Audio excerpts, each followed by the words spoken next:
salita ng hula. Mapalad ang nakikinig at tumutupad. Mapalad ang nahahapis at sila ay aaliwin. Mapalad ang nagugutom at sila ay bubusugin. Ang magtiis hanggang sa wakas, sila lamang ang maliligtas. Ang magtiis hanggang sa wakas, sila lamang ang siyang maliligtas. Lalaganap ang kasamaan at sila'y magkakanuluhan. Lilitaw ang mga bulaan dito sa sanlibutan. Magkipot ang pintuan patungo sa kaligtasan. Malapad ang pintuan tungo sa kapahamakan. Ang magtiis hanggang sa wakas, sila lamang ang maliligtas. Ang magtiis hanggang sa wakas, sila lamang ang siyang maliligtas.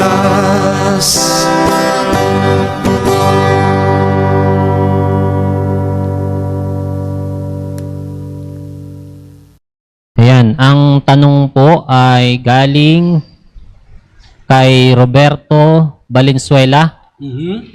Ang tanong niya po ay hindi part ng topic natin, pero ito po ang sabi niya. Ang isang Adventista ay pwede ba magtinda ng sigarilyo at alak? At pwede po ba sa isang Adventista ang magninong o ninang sa binyag ng isang bata na bibinyagan sa Katoliko o iba pang reliyon? Salamat po at pagpalain ang inyong bagong programa. Okay po, magandang hapon po kay Brother Robert. Robert ba? Robert. Pinaikli ko lang na walang letter O. Ayan. Magandang hapon po sa iyo. Ngayon kay Jasper de los Reyes dyan sa Saudi. Magandang hapon po sa inyong lahat diyan. Okay po, yun po ang tanong sa atin mga kasama, Brother Ray, Brother Adren, Brother Camacho, pagtulungan natin yung kanyang tanong. Parang dalawang set yung tanong niya, no? Hindi, pantatlo nga eh. Tatlo. Oo. Yung una ay alak, sigarilyo. sa pagtitinda. Ayun. Siguro yan muna unahin natin, ano? Po.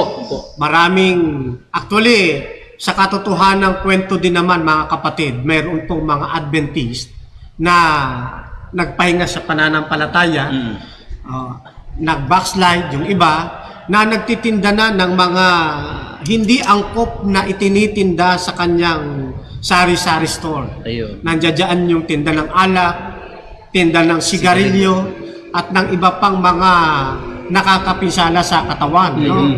Kumisan sa palengke, nagtitinda na rin sila ng baboy. No? Kasi nga backslide, mga nagpahinga, mga nanlalamig sa pananampalataya. Yung mga ganitong bagay mga kapatid, kahit hindi natin basahin sa Biblia, alam natin sa sentido komon, mali nang gampanin ito. Ang isang tunay na Kristiyano, hindi po dapat nagtitinda ng mga ganitong mga itinitinda. Walang iniwan niya sa himig ng talata, Brother Aldrin, sa Habakuk 2:15. Ito isa lamang sa mga halimbawa, mga kapatid. Sa Abanya, na nagpapainom ng alak sa kanyang kapwa, na idinaragdag mo ang iyong kamandag at nilalasing mo rin naman siya upang iyong mamasdan ang kanyang kaubaran. Ang talatang ito hindi lamang tumutukoy doon sa nagpapainom na, inuman tayo. Hindi lang. kundi umaakma rin yung himig nito, umaakma rin sa mga nagtitinda, mga kapatid. Ayun. Alam natin na kapag binili ang alak na yan sa ating tindahan, malalasing ang sino mang makano niya. Totoo po yun. No? At kalimitan, mga kapatid, no, na ating naranasan, gulo lamang ang abot nito. Nung ako ay, nung mga nakaraang panahon, Brother Lino, ako naglilingkod sa barangay, at tumatayo bilang investigador dyan sa lugar namin. Pinakamaraming dulot ng away, alak talaga, mga kapatid. Kung yan ay i-rate ko sa 1 to 10, nasa 8% ang alak. Yung 2% nandyan na yung sa kautangan, sa Usapin, utang, oh, mga sugal. usaping utang, sa sugal, mga ganyan lang. Pero pagdating sa mga gulo-gulo away, talagang Impluwensyado 8%, puro talaga Impluwensyado ng alak. impluwensyado ng alak. Ayun. Kaya kung minsan, kapag kami nag-iikot, magkakandak ng curfew na sa alas 10, pagka mayroong mga nag-aawitan, pag yan ay sinaway, gulo ang kakainatnan niya. Sigurado. Kasi kapag lasing na tao, ayaw na magpaano niya. Ayaw na yan. Ayaw na, kahit na barangay tanod pa, kahit na hindi na papasupin eh. Totoo. Kaya itong alak, mga kapatid, hindi ito angkop na paninda ng isang tunay na Kristiyano. Lahat ng mga lahat ng mga sangkap na hindi angkop, sigarilyo, alak, etc., wag nating ipasok sa ating tindahan. Yung chichirya, alam naman natin hindi ito maganda sa kalusugan. Magsisilbi ka pang promotor Sa mga bata. sa mga bata. Kaya nga doon sa school na aking minamanage, tinalis ko lahat ng chichirya. Bakit? Hindi tayo dapat magsilbing promotor sa pagtitindang ito. Kaya nga tinawag diyang junk food eh. Oo nga. Kaya lang si Satanas matalino eh. Nilagyan niya sa dulo ng food. Mga Brother Camacho, nabanggit mo yung junk Sige food eh. naman, kaya. Ako ang tawag ko dyan, junk shop eh. Oo. So, hindi dapat. Kaya sabi ko, kapag magtitinda ang isang Kristiyano, aalisin niya yung junk food. Betchin, alisin na rin niya sa pagtinda. Oo, Ayun nga. kakaiba ng lasa yan eh. Yang Nor ba Magic tawag? yun, no? Magic sarap. Magic sarap. Ginisa mix. Yeah. Hindi na sa mix. Kahit yan pong yun pong sardinas, mga kapatid, hindi rin po pagkain yan. Alisin na ninyo yan. Ayun, oh. Tignan po ninyo, 6 na buwan na nasa lata, di man lang nasisira. Ayun nga, oh. Di ba? Punong-puno ng preservative yan, na kapag kakainin ng isang tao, kahit pasabihin ninyong yung isdang nilagay dyan, may kaliskis, may palitpik. Punong-puno yan ng preservative, hindi angkop sa ating mga tindahan. Ayun. So, uuriin natin, ano ba yung pwede nating itinda doon sa ating sari-sari store. So, Brother Lino. Yeah, maganda yung pagkakagamit mo ng tala, Brother Camacho, no? Doon sa 2.15 ng Habakuk. Sa aba niya na siyang nagpapainom ng alak. Walang pinagkaiba yan dito sa hindi ka nga nagsasabu. Oh, yan, no? Pero nagbebenta ka ng sabu. Hindi ka nga nagdodroga, Ayun. pero nagpapadroga ka. Tulak ka na nga. Yun. Sa aba niya na nagpapainom ng alak, hindi ka nga umiinom ng alak. Parang yung Brother Lino, yung isang mayaman na merong kaalit na isang businessman. Oo. Ang ginawa niya ay umupa siya ng papatay doon. Kahit siya ng Ganun gano'n. din. Oh, edi parang lumilitaw na Siya rin yung hindi nga siya yung actual na pumatay. Ikaw nagutos. Siya naman yung nagutos. Naalala ko po rin yan, Brother Lino, yung napanood ko sa TV na isang mangangaral. Nagtanong sa kanya na ang sabi maliligtas ba ang mga nagtitinda ng alak at sigarilyo? Hindi madiretsong masagot ng mga ngaral eh. Ang naalala ko na isinagot niya ay hindi kasi makukumpleto ang isang sari-sari store kapag walang sigarilyo. Tsaka alak. Malaki Tsaka daw ang alak. tubo ron eh. Malaki ang tubo niyan. Kaya ang sabi niya, ang concern niya na lang ay doon sa nabili. Ibig sabihin, hindi niya, pero nagpapakilala yung program niya na lahat ng tanong Pwede ay sagutin. kaya niyang sagutin. Samantalang doon, yung tinanong sa kanya ay hindi niya naman yan masagot. Actually, yung aking mother, meron din po siyang tindahan. Yan din, meron din po siyang tindang sigarilyo. Wala lang alak eh, pero sa sigarilyo, ewan ko ba't di nakokonsensya. sa alak nakokonsensya. Ito rin yung isa sa ipinapanalangin ko talaga sa Panginoon dahil siyempre bilang anak, minsan hindi rin maiwasan na nagbabantay ka din ng tindahan. Masakit sa akin na nakakaalam ng katotohanan na yung aking mother na hindi rin naman natin pananampalataya Hindi pa. ay nagtitinda ng sigarilyo. Pero sa Bible talagang ipinagbabawal yung ganun kasi ang unang-unang sinisira niyan yung katawan ng tao. Opo. Tandaan natin, ang katawan po ng tao ay hindi niya po pagmamay-aring sarili. Kasi hindi naman tayo yung lumalang sa ating sarili.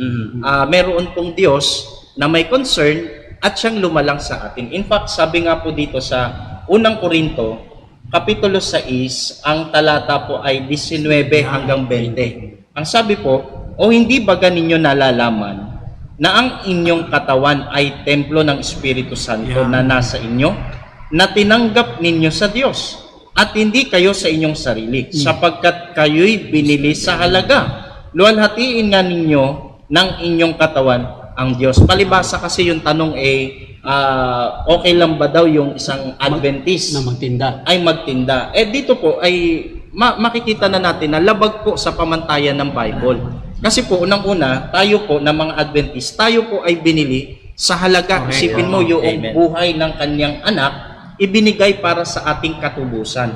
Pagkatapos ay magiging kasangkapan din tayo para sirain naman yung katawan na binili naman ng Diyos sa halaga. Hindi po matuwid sa harapan ng Panginoon ang gayon. Kundi ang sabi ng Bible ay luwalhatiin nga ninyo ng inyong katawan ang Diyos. Kaya ang masasabi ko po diyan ay sa panukat ng Bible at sa tamang pananaw ng mga Kristiyano ay hindi po dapat nagtitinda ng alak at sigarilyo ang isang alagad ng Panginoon.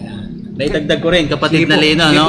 At ano man talagang uri ng alak, kasi merong iba nagpe-please, kapatid na Fernan, ano? Kapatid na Lino. Hindi ka nga nagtinda, kahit ano po yan, kahit Red Horse, beer, yan, bawal po talaga yan, kahit San Mig Light. Yung iba, hindi naman to nakakalasing masyado. Hindi po. Anumang alak, pakinggan natin din ang sinasabi rito. Sa aklat po ng Efesos, sa Kapitulo 5, ang talata ay 18. At huwag kayong magsipaglasing ng alak na kinaroroonan ng kaguluhan, kundi kayo'y mga puspos ng Espiritu. Hindi naman malalasing yan kung hindi ka nagbenta di ba?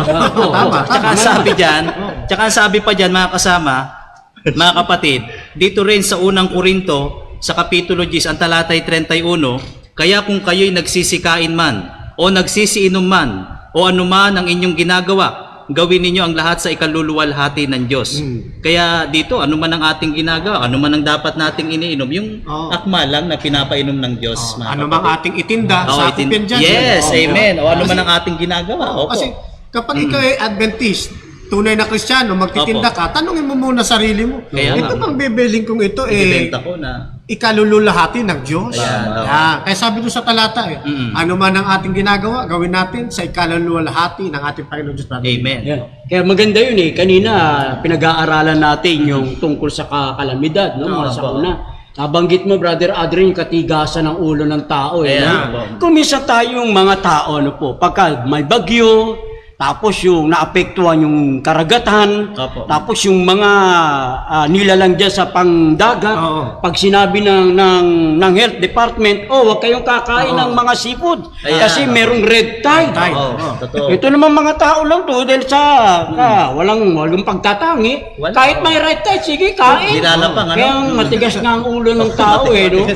Ayun, kaya tayong mga tao dapat ay mag-iingat din. Sinabi na nga sa atin ng Departamento ng Kalusugan na merong red tide, babala na. Wag kakain ng mga seafood. Kain pa rin ang kain. At matindi pa niyan, kapatid na Lino, ang tinira pa kilawin. Yun, hindi pa tinawin, hindi niluto yung tahong. Talagang pinatakan lang ng Sinasawsawan ng suka. Binambanata ng betchin, tsaka ng kalamansi, katalo na. Makalipas ang 4 na araw, ayun, tegi.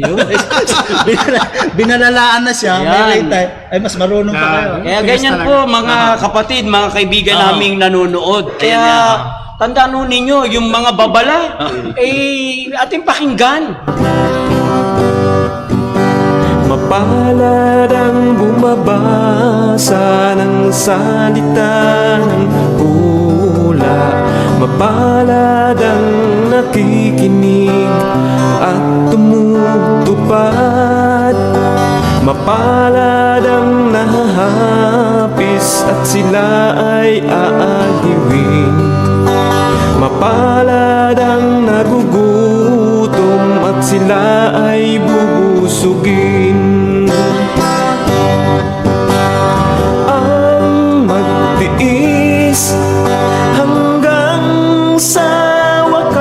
wakas, sila lamang ang maliligtas. Ang magtiis hanggang sa wakas, sila lamang ang siyang maliligtas. Lalaganap ang kasamaan at sila'y magkakanuluhan. Lilitaw ang mga bulaan dito sa sanlibutan. Mag-ipot ang pintuan patungo sa kaligtasan. Malapad ang pintuan tungo sa kapahamakan. Ang magtiis hanggang sa wakas, sila lamang ang malililigtas.